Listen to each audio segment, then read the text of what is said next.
Have you ever had a moment where time just seemed to stop?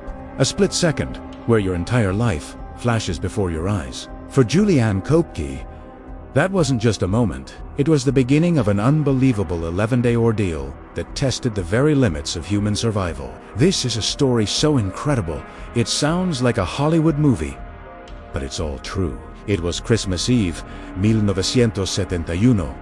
17-year-old Juliane and her mother were flying over the Peruvian Amazon rainforest. They were on their way to meet her father, a famous zoologist, for the holidays. It was supposed to be a joyous reunion. The flight started out normally. People were chatting, feeling festive. But then, the plane flew into a massive thunderstorm. The turbulence was violent, unlike anything they had ever experienced. Luggage fell from the overhead bins. Christmas presents flew through the cabin, and people started to scream. Suddenly, Juliane saw a blinding flash of lightning strike the plane's wing. Her mother calmly said, "This is the end. It's all over." Those were the last words she would ever hear her mother speak. The next thing Juliane knew, the plane was breaking apart around her. She was still strapped to her seat, but she was outside, plummeting towards the dense green canopy below. The sensation wasn't of falling, but of floating, spinning through the air as the roar of the wind filled her ears. She was falling 2 miles, nearly 10,000 feet. Miraculously, her row of seats, acting like a makeshift helicopter rotor, slowed her descent. The thick, unforgiving jungle canopy, which would soon become her prison, cushioned her fall just enough to save her life. When Juliane woke up, it was the next morning. She was alone.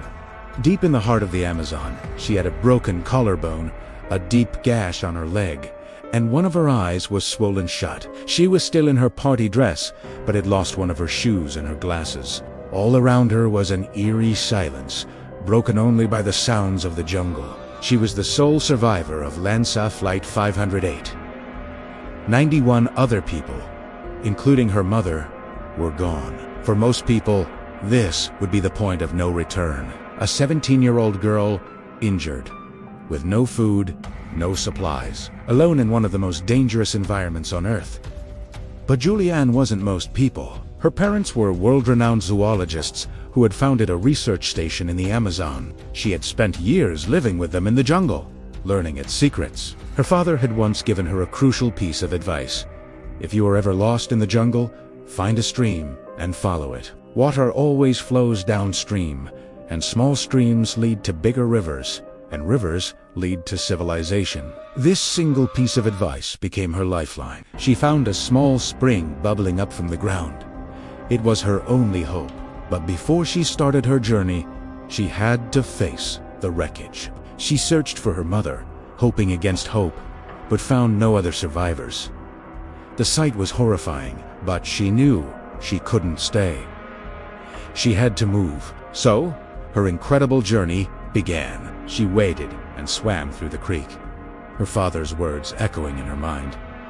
The jungle was a world of hidden dangers. She was surrounded by things that could kill her. Snakes, spiders, piranhas, and jaguars. She had no weapon, no way to make a fire. Her only food was a small bag of candy she'd found in the debris. It didn't last long. The days blurred into one long nightmare of hunger, pain, and fear. The gash on her arm became infested with maggots. She could feel them wriggling under her skin.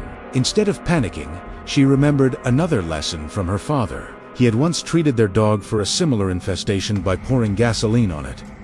She knew she had to get them out. But how? Every step was a struggle. The heat was suffocating.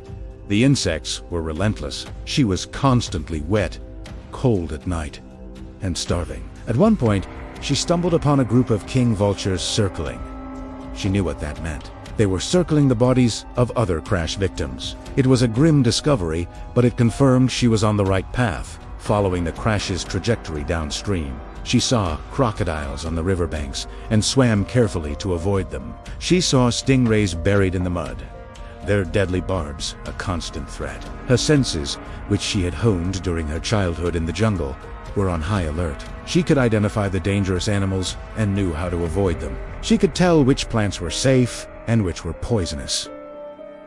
This wasn't just luck, it was knowledge put to the ultimate test. By the 9th day, she was weak, bordering on delirium. The hunger was an all-consuming pain. She felt like giving up. She lay down on a riverbank, ready to let the jungle take her. But then, she saw something that seemed impossible. A boat, a small, motorized canoe, moored to the bank. At first, she thought she was hallucinating. But it was real. Hope surged through her. A little further up the bank, she found a small, rustic hut. It was empty, but it was a sign of human life. This was her sanctuary.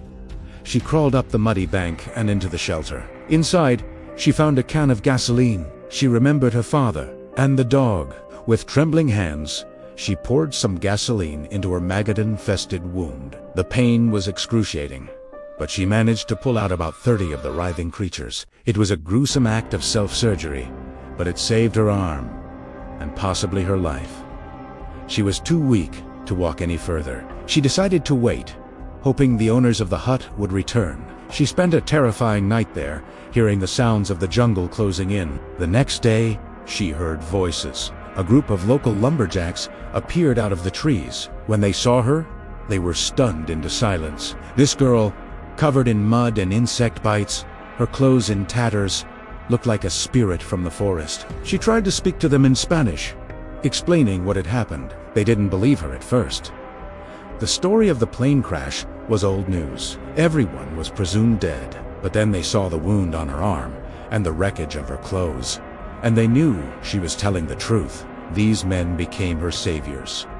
They were gentle and kind. They cleaned her wounds with local remedies, gave air food, and made her feel safe for the first time in 11 days. The next day, they took her on a 7-hour canoe journey to the nearest town. From there, she was airlifted to a hospital and finally reunited with her father. Their reunion was a moment of profound joy and sorrow. He had lost his wife, but had gotten his daughter back from the dead.